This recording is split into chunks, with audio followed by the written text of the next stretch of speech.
Mademoiselle, Monsieur, bonjour ou bonsoir. Aujourd'hui, nous avons pris l'option de vous parler du vin, la bonne qualité de vin, et nous avons pris rendez-vous avec un monsieur qui tient une cave à vin. Ça veut dire qu'au bout de l'émission, vous saurez la différence entre une cave à vin et un bar à vin. Et vous apprendrez, s'il vous plaît, ce qui me tenait à cœur. La bonne façon de conserver le vin pour le boire avec son goût original. Sans plus tarder, je vous présente Lionel, qui tient la cave à vin qu'il a surnommée 12 degrés. Il va nous dire pourquoi. Bienvenue Lionel, et Merci. Dites-nous, avant qu'on ne parle du vin, pourquoi venir au Rwanda, vendre du vin au Rwanda. Merci pour l'invitation. La raison pour laquelle je suis au Rwanda aujourd'hui, c'est parce que j'ai pris cette décision en 2021 de venir m'installer ici. Le Rwanda, c'est le pays de ma mère. Ok. Donc, à un moment où beaucoup de gens se sont posé des questions après le Covid sur l'orientation de leur vie, Ouais. moi, mon choix, ça a été de venir au Rwanda et de démarrer une nouvelle entreprise familiale. Très bien. Et pourquoi le vin? Alors, le vin, Tu aurais pu vendre, je ne sais pas moi, la friperie, les pommes de terre, ouvrir une agence Carrefour, Leclerc. Et pourquoi le vin?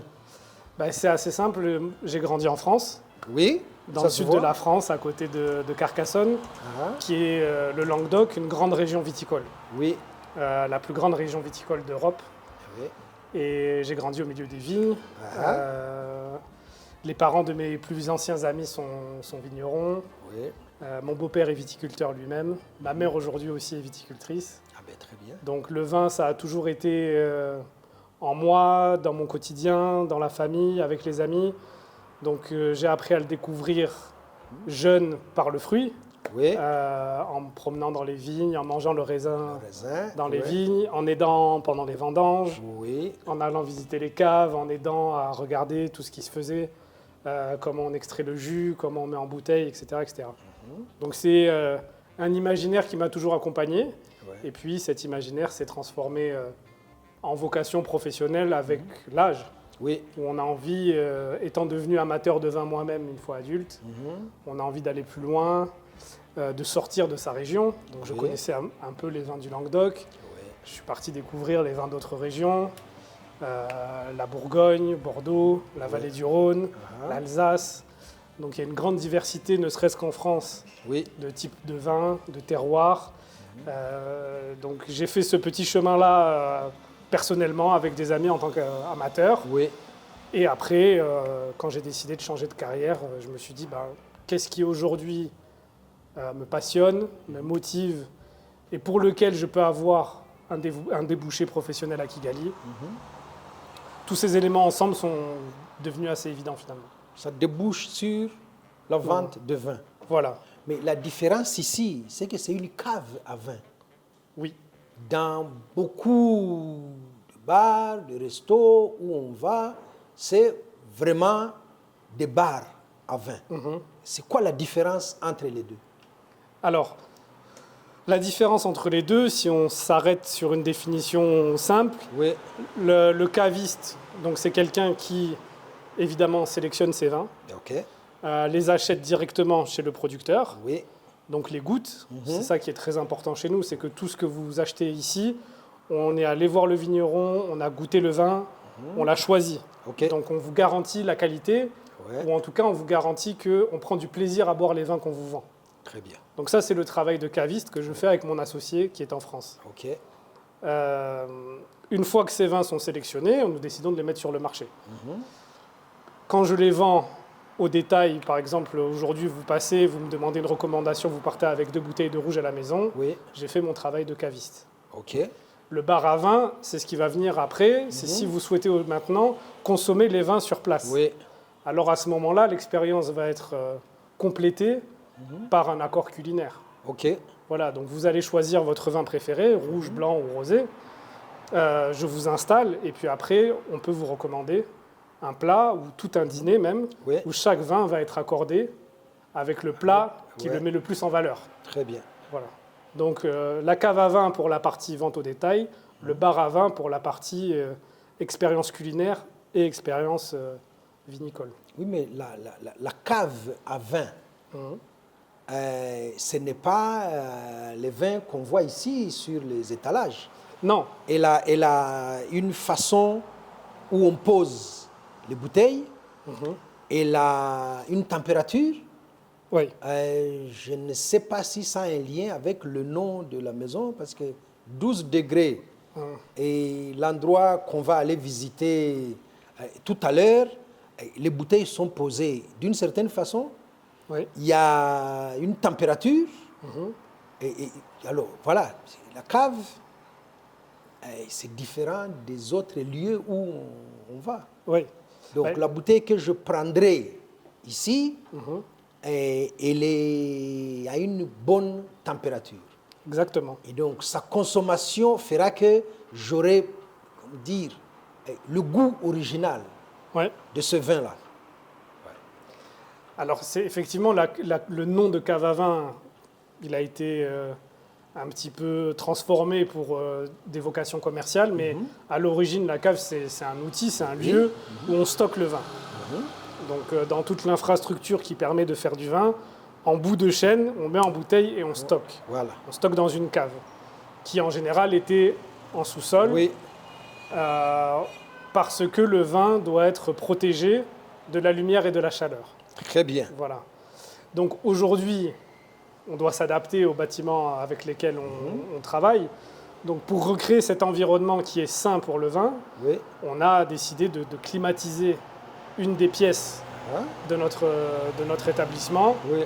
pour stabiliser une température à 16 degrés constant, qui est la température idéale pour le service. OK. Ça veut dire que ceux qui nous suivent doivent comprendre que pour bien consommer son vin, Oui, il faut au préalable le protéger de la lumière et de la chaleur. température qui soit excessive pour ne pas gâcher le goût du vin. Exactement. Pas de chaleur, pas de lumière. Exactement. Merci c'est ça. beaucoup. C'est ça, parce que les deux vont altérer les qualités aromatiques du vin Voilà, oui. et provoquer un vieillissement prématuré. Précoce, oui. Voilà. Donc c'est pour ça qu'il faut faire attention. À la maison, je sais que tout le monde n'a pas l'opportunité de climatiser toute une pièce.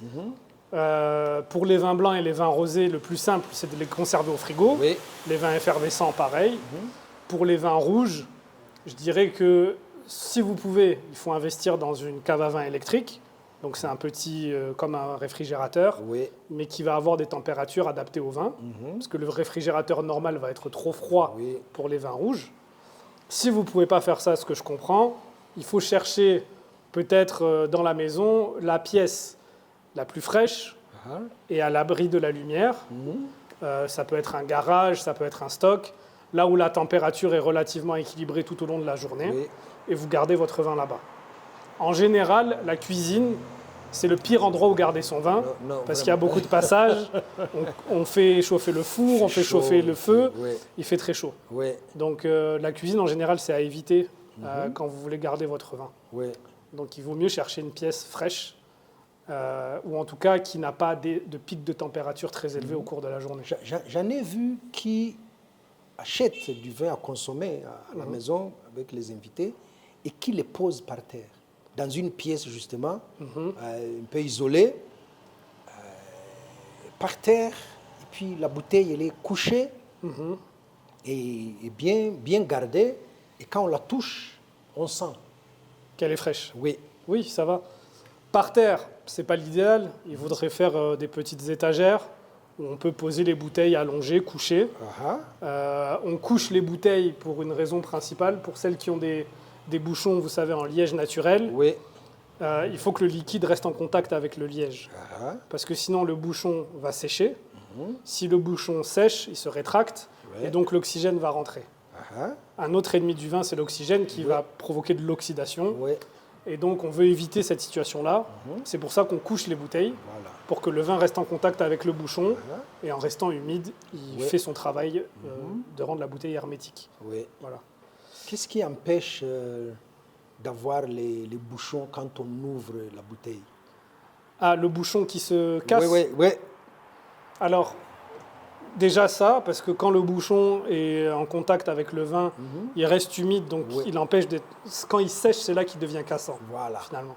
Ah, Il y a un autre détail aussi qui est important, c'est la qualité de votre tire-bouchon. ah, oui. Idéalement, il faut faire attention. Certains tire-bouchons vraiment vendus pas cher dans des grands magasins, Ça aussi. leur tige est trop courte. Exact. Donc quand vous allez l'enfoncer dans le bouchon, vous n'allez pas arriver jusqu'en bas. Voilà. Donc vous allez tirer et vous allez mettre une tension Oui. à un endroit qui va être fragile. Oui. Et c'est là que le bouchon va casser. Mhm. Donc il faut un tire-bouchon de qualité, Oui. idéalement le plus simple possible, avec effet de levier. Ah, C'est pas la peine de partir dans des choses très compliquées. Si vous investissez dans un bon tire-bouchon à levier oui. solide, de qualité, normalement, c'est un problème qui ne doit pas se produire. Très bien. La dernière chose, c'est l'âge du vin. Mhm. Quand vous ouvrez, si vous avez la chance d'avoir une belle cave et que vous gardez des vins plus de 15 ans, 20 ans, il peut se faire que le bouchon est un peu fatigué. Ouais. À ce moment-là, il vaut mieux utiliser un bilame, donc c'est un tire-bouchon spécifique, Ah, qui en plus d'avoir une tige qui s'enfonce dans le bouchon, on va enfoncer 2 lames sur les côtés ah, pour garder le bouchon resserré sur lui-même ok. et tout sortir en même temps. Mhm. Mais bon, là, on s'adresse à un public Des qui a la connaisseurs. chance d'avoir de très vieux vins dans sa cave Mhm. et où on peut être confronté à la détérioration du liège. Oui, mais aujourd'hui, Mhm. si j'achète quelques bouteilles chez vous, Oui, je peux décider de les conserver pendant des années. Je ne suis Oui. pas obligé de faire 15 ans. Mais disons, allez, 5, 6 ans, je peux garder une dizaine de bouteilles oui, et avoir l'effet dont vous parlez. Oui. J'aurai un vieux vin qui a mûri et je pourrais l'ouvrir avec aisance. oui, oui. Alors, la plupart des vins tels qu'ils sont produits aujourd'hui sont, comme vous dites, entre 3 à 6 ans de vieillissement qui peut être intéressant à faire à la maison. Voilà. Si vous me dites que vous voulez garder un vin plus longtemps que ça, alors là, on va aller chercher certaines typologies de vin. Ah, Parce qu'un vin qui a vocation à se garder dans le temps n'est pas fait comme un vin qui a vocation à se consommer rapidement. exact. Ils Ça ont- aussi, c'est une bonne information. Voilà. Pour être conservé pendant longtemps, il faut vraiment s'adresser aux connaisseurs. Oui, c'est mieux de demander conseil. Ouais. Parce que je vais prendre un exemple simple. Si vous cherchez un merlot d'apéritif à un prix raisonnable Ouais. qui a été produit, on va dire, en 2025, qui vient d'être mis en marché, a priori, ce vin-là n'est pas fait pour être conservé. Voilà. Il est fait pour être bu dans les 2 ans après Ouais. sa production. Si vous le gardez 4-5 ans, il sera toujours bon, Ouais. mais ce n'était pas le but de la démarche du vigneron. Par contre, si vous aimez ce domaine, vous aimez ce merlot abordable, Ah, il faut regarder au même domaine, est-ce qu'ils ont des cuvées plus qualitatives? ok. Et là, dans les vins plus haut de gamme, on va pouvoir aller chercher cela Ouais. pour les conserver dans le temps. Très bien. Parce qu'en général, c'est les cuvées les plus premium Ouais. qui sont destinées au vieillissement. Exact. Voilà. Ouais. Donc ici, par exemple, on va avoir des Bordeaux, des belles appellations à Bordeaux, en Saint-Émilion, en Saint-Estèphe, des vins de la vallée du Rhône comme les Châteauneuf du Pape, Voilà. les Crozes-Hermitage. Ça, c'est des vins qui sont destinés, on peut les boire aujourd'hui, mais aussi à être appréciés dans quelques années pour comprendre un peu l'évolution, comment le goût change, Ouais. comment les arômes s'affinent, se complexifient, etc. Ouais. Quel est le niveau ou le degré de consommation depuis que vous êtes là? La clientèle, est-ce qu'elle est régulière? Oui. Est-ce qu'elle est satisfaite? Ou est-ce qu'elle attire d'autres clients pour leur dire, ici, on a du bon vin et de bonne qualité. On va dire aussi, le prix, il est abordable. Oui. Mais là, quand on a décidé de se lancer dans l'opération d'importation et de distribution de vin ici, on a d'abord fait notre étude de marché. Oui. Donc on a regardé des chiffres globaux, c'est intéressant, mais on a aussi regardé qu'est-ce qui était disponible à quel prix, etc. Ouais. Donc c'est sur base de ça, on s'est rendu compte que beaucoup de nos concurrents avaient une démarche qui n'était pas celle que je vous expliquais tout à l'heure, d'aller sélectionner, de goûter et de faire venir. On était plutôt sur des achats groupés ou des achats de grandes marques. Voilà. Donc notre clientèle a apprécié la démarche qu'on a adoptée parce que du coup, en faisant notre travail, c'est sûr qu'il est beaucoup plus fastidieux, mais le rapport qualité-prix à la fin est très intéressant. Donc ça nous a permis de structurer une première base de clients qui nous est très fidèle depuis le début. Et comme le marché du Rwanda et de Kigali est assez petit, le bouche à oreille fait très vite son travail. Donc la plupart des clients qu'on a aujourd'hui sont venus par recommandation de nos premiers clients, proches, testeurs qui étaient là au début de l'aventure. Voilà. Donc la consommation de vin, de ce que je vois, oui, elle est en augmentation.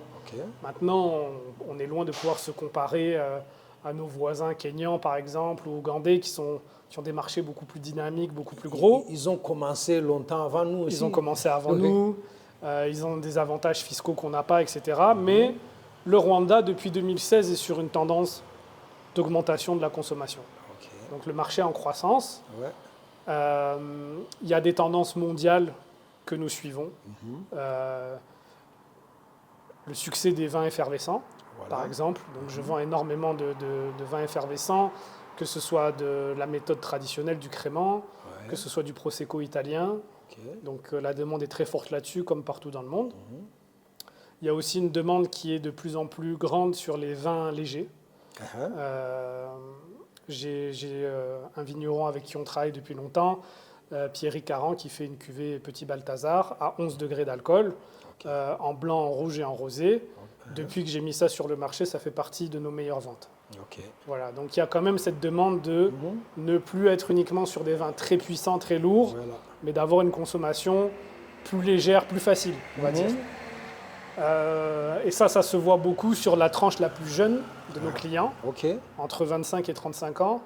Là, on est capable de leur vendre beaucoup de ces produits qui sont plus accessibles. Et nous restons sur les 14 degrés, c'est ça? Voilà. Les clients qui ont leurs habitudes de consommation de vin, qui ne sont pas des novices, on va dire, en la matière, eux, ils vont rester sur des acquis, autour justement des vins dont on parlait, les vins de Bordeaux, les Saint-Émilion par exemple. Donc des vins plus riches, plus structurés, parce qu'aussi l'habitude de consommation se fait à table, en mangeant. Voilà, donc quand on est en train de manger, c'est sûr que boire un vin qui est riche avec une belle viande, on passe un bon moment. C'est vrai, je confirme. Donc voilà, donc ceux qui ne sont pas encore à ce niveau-là d'appréciation du produit, privilégient les produits les plus légers qu'on peut boire juste avec quelques chips, des olives, un apéritif. Voilà. On ne va pas boire un Saint-Émilion accompagné de petits apéritifs comme ça qui ne vont pas mettre en valeur le produit et qui ne vont pas aussi procurer cette expérience de l'accord mets et vin qui est quand même, on va dire, la sublimation de deux arts qui se sont accompagnés maintenant depuis des siècles. Alors, est-ce que je peux vous demander de nous faire visiter la cave? Oui, on peut visiter la cave. Et j'en profite, je n'ai pas répondu à votre question tout à l'heure quand vous m'avez demandé à propos de 12 degrés. La cave qui est ici est à 16 degrés parce que c'est une température de service. 12 degrés qu'on a utilisé dans le nom, c'est une température de cave aussi, mais c'est une température de cave de vieillissement et pas de service. Donc quand on veut faire vieillir le vin, point que je n'ai pas abordé tout à l'heure, il faut garder encore plus froid que quand on veut le faire, juste le garder à la maison et qu'on sait qu'on va le boire dans les 6 mois ou dans l'année qui va s'écouler. Donc voilà. On effectue une visite de la cave et prêtez attention s'il vous plaît.